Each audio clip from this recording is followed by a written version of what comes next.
Hello दोस्तों, माफ़ करना वीडियो थोड़ी लेट हो गई है। डेथ नोट के एपिसोड 3 की शुरुआत में हम देखते हैं जापानीज़ पुलिस हेडक्वार्टर्स का सीन। वो कह रहे होते हैं कि पिछले लगभग 3069 लोग मारे गए हैं और 14 किल पिछले 2-3 दिन हफ्ते के अंदर हुए हैं। तो चीफ जो यागामी होते हैं वो यहाँ पे उधर देख रहे होते हैं और वो सारी लिस्ट पढ़ रहे होते हैं। वो कहते हैं कि 14 लोग 21 लोग ऐसे भी कह रहे हैं कि हम कीरा की सपोर्ट में हैं और 21 लोग तो ऐसा भी कह रहे हैं कि हम ही कीरा हैं। तो वो इन सबको इग्नोर करते हैं और एल कह रहा होता है कि वो ज़रूर कोई स्टूडेंट है क्योंकि वो अपने टाइम को यूटिलाइज़ करता है और सिर्फ वीकेंड पे उसने ज़्यादा किल किए हैं। तो ये वगैरह एल बोल रहा होता है। एल कह रहा होता है कि वो ज़रूर कोई स्टूडेंट है और मेरे हिसाब से कि वो इसी शहर के अंदर रहता है। और एल ऐसी ही कुछ बातें कर रहा होता है। तभी वहाँ मात्सुड़ा उठ जाता है और वो कहता है कि कीरा सही नहीं है, परंतु वो क्रिमिनल्स को पिछले जापान में क्रिमिनल्स मारने बहुत ही कम हुए हैं। मेरे हिसाब से तो ये बहुत ही ठीक बात है। जब वो मात्सुड़ा ये बात कह रहा होता है उसके ऑफिसर साथी उस पर कोई ध्यान नहीं देते और वो खड़ा रह जाता है। चीफ उसे वहाँ पे बिठा देते हैं और उसके बाद हम एल का ही सीन देखते हैं। एल कह रहा होता है कि ये ज़रूर ना कोई स्टूडेंट होना चाहिए और वो उसकी एल कहता है कि तुम बहुत ही ख़तरनाक हो, तुमने बहुत सारे लोगों को मार दिया है। और इतने में हम मात्सुड़ा और चीफ़ का सीन देखते हैं। वो कह रहा होता है कि मुझे माफ़ कर देना चीफ़। वो कहता है कि नहीं कोई बात नहीं, परंतु जो अगर तुम ऐसा कह देते कि लाइट वो सही है कीरा तो तब बहुत ही दिक्कत हो जाती। लाइट का सीन देखते हैं हम और वो अपनी बहन को पढ़ा रहा होता है। इतने में ही वहाँ पे वो आ जाते हैं उसके पिता और वो की वहाँ पे बैठ जाता है रियूक और लाइट वहाँ पे उससे कुछ ना कुछ बात कर रहा होता है। हम देखते हैं कि जो चीफ़ यागामी होते हैं वो लाइट यागामी के ही फादर होते हैं और वो बैठ के वहाँ डाइनिंग टेबल पे खाना खा रहे होते हैं और वो कुछ बातें वगैरह कर रहे होते हैं। और वो पूछते हैं लाइट से तुम्हारी स्टडीज़ कैसे चल रही हैं। तो वो कहती है कि उसकी बहन उसकी तारीफ़ ही करती हैं कि उसकी स्टडीज़ बहुत ही अच्छी चल रही हैं और उसको कोई दिक्कत नहीं है, वो बहुत ही इंटेलिजेंट है और वो बहुत ही पॉपुलर है। हम रियूक का सीन देखते हैं जो कि उसे कह रहा होता है कि अच्छा तुम्हारे फादर एक पुलिस में है इसलिए तुम इतना कॉन्फिडेंस में हो और तुम उनका कंप्यूटर भी हैक कर सकते हो। और वो हम देखते हैं कि लाइट जो होता है वो क्राइम इन्वेस्टिगेशन डिपार्टमेंट के सभी वो जो फाइल होते हैं उन सभी को वो कर रहा होता है, मतलब हैक। और वो देख लेता है कि उसको एक स्टूडेंट पे शक है और लाइट सोच रहा होता है कि इतनी जल्दी उसे पता भी लग गया और उसे लगता है कि वो बहुत ही कम किल कर सकता है। और वो रियूक को कहता है कि हम उसे मार सकते हैं ना, 6 मिनट 40 सेकंड में हार्ट अटैक से। तो रियूक कहता है कि हाँ ना, एक कोज ऑफ डेथ लिख के। लाइट हम देखते हैं कि अपने जो स्कूल वगैरह डेली एक्टिविटीज़ कर रहा होता है और स्कूल से वापस आ रहा होता है। वो कहते हैं कि पहले 23 किलो हुए थे और अब 24 किलो हो गए हैं, क्रिमिनल लगातार मर रहे हैं। चीफ ये सोचकर हैरान हो जाते हैं। एल कह रहा होता है कि अब उसे पता लग चुका है कि वो ऐसा नहीं कहना चाहता कि वो एक स्टूडेंट नहीं है, वो हमें ऐसा बताना चाहता है कि वो बिना किसी को देखे कोज ऑफ डेथ से भी किसी को मार सकता है, क्योंकि हर घंटे में पहले कभी ना लोग ऐसे नहीं मरे हैं। और एल यही कह रहा होता है और एल कहता है कि मुझे तो ये लगता है कि वो कहीं से बैठे बैठे कोज ऑफ डेथ से भी लोगों को मार सकता है। हम देखते हैं कि लाइट अपनी डेली एक्टिविटीज़ कर रहा होता है और वापस आ रहा होता है शाम से। और एल कह रहा होता है कि मेरे हिसाब से कोई पुलिस का ही है। रियूक और लाइट बातचीत कर रहे होते हैं। रियूक कहता है लाइट को कि तुम मुझसे बात मत करो। लाइट रियूक को कहता है अब क्योंकि अभी तुम बात नहीं कर सकती। रियूक कहता है कि तुम बस फिर मेरी बात सुन लो, मैं तुम्हें बताना चाहता हूँ कि तुम लगातार किल्स कर रहे हो और नेट डेथ नोट तुमसे तुम्हारे सिवा किसी और अच्छे बंदे के पास नहीं जा सकती थी कि अगर तुम किल कर मैं ना तुम्हारे साथ ना किरा के साथ। वो कहता है कि यहाँ कोई भी लोग किसी पर भी भरोसा नहीं करते हैं, यहाँ पे एक ऐसी दुनिया है।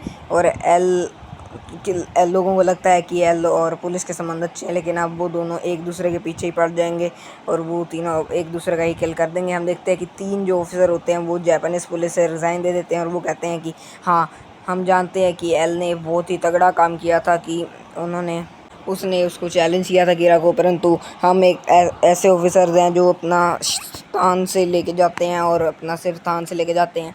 हमारे जो बैच होते हैं वो यहाँ पे टंगे रहते हैं और हमें लगातार वो पढ़ के वो बंदा जो कीरा है वो मार सकता है। हमें कोई लेना देना नहीं है कि अब वो कौन है और हम अब यहाँ से रिज़ाइन दे रहे हैं। और हम देखते हैं कि चीफ उन्हें रोक रहा होता है, लेकिन वो तीनों वहाँ से रिज़ाइन दे के चले जाते हैं। रियूक उसे कह रहा होता है कि अयूब उसका गरज का सीन देखते हैं। अयूब बाहर देख रहा होता है खिड़की से, तो उसे दिखता है कि कोई वहाँ पे एक काला सा साया वहाँ पे होता है मतलब कोई आदमी होता है जो उनको चुप कर देख रहा होता है। लाइट के पास एल के पास अब सारी वो रिपोर्ट्स आ जाती हैं जो उसकी होती हैं, और वो कहता है कि ये कोई पुलिस के अंदर सही है, और वो सारी फाइल्स देख लेता है। और लाइट कहता है कि तुम एक स्टूडेंट ही हो, मुझे पूरा शक है तुम पर। और वो वहाँ पे चीफ यागामी की जो फाइल है वो खुल जाती है, और उनके बेटे वगैरह के नाम भी वहाँ लिखे होते हैं। लाइट रास्ते से जा रहा होता है तो रियू कहता है कि तुम मेरी बात सुन लो। वो कहता है कि तुम प्लीज़ चुप हो जाओ, बार बार मुझे बुलाते रहते हो। रियू कहता है प्लीज़ मेरी बात सुनो, मैं ना तुम्हारी साइड हूँ, ना कीरा की साइड हूँ, ना मैं तब उसकी साइड हूँ एल की। पर मैं तुम्हें बताना चाहता हूँ कि कोई तुम्हारा बहुत देर से पीछा कर रहा है, और इससे मुझे भी दिक्कत होती है। तो लाइट जब पीछे देखता है तो वहाँ पे कोई भी नहीं होता, और वो मुड़ जाता है। लाइट कहता है कि ये तो बड़े ही दिक्कत वाली बात है, कि कोई मेरा पीछा कर रहा है। तो रियूक भी कह रहा होता है कि इससे मुझे भी दिक्कत होती है, चाहे ही मैं एक शिनिगामी हूँ, वो मुझे नहीं देख सकता, परंतु मुझे इससे दिक्कत होती है। और वो उसका सीन देखते हैं, वो जो उसके पीछे पड़ा होता है, और उससे बताता है कि कोई तुम्हारा बहुत ही देर से पीछा कर रहा है। और लाइट जब पीछे देखता है तो वहाँ पे कोई भी नहीं होता। और लाइट अपने घर पे जब आ जाता है, लाइट अपने घर आ जाता है और अंदर आता है, तो वो बाहर देखने लगता है कि वहाँ पे तो कोई भी नहीं है, और अपना गेट बंद कर लेता है। वो कहता है कि मुझे नहीं लगता इतनी देर पे उसे मुझ पर शक हो गया होगा, और पुलिस, क्योंकि इससे बहुत ज़्यादा उसकी ज़रूरत होती है। तो रियू कहता है कि अब तुम्हें मेरी बात सुननी पड़ेगी।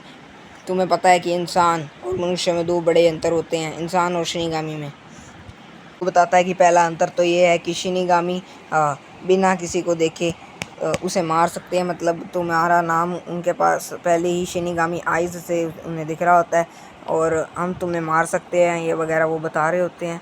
और वो उसको बताते हैं कि वो सिर्फ डेथ नोट को वाले को जो होता है उसके साथ रहते हैं, परंतु उसके समय आने पर उसे भी मार देते हैं। और उसे शिनिगामी आइज़ के बारे में बताता है। ये तो पहला अंतर हो गया डेथ नोट के लिए, लेकिन जो दूसरा अंतर होता है वो शिनिगामी आइज़ का होता है।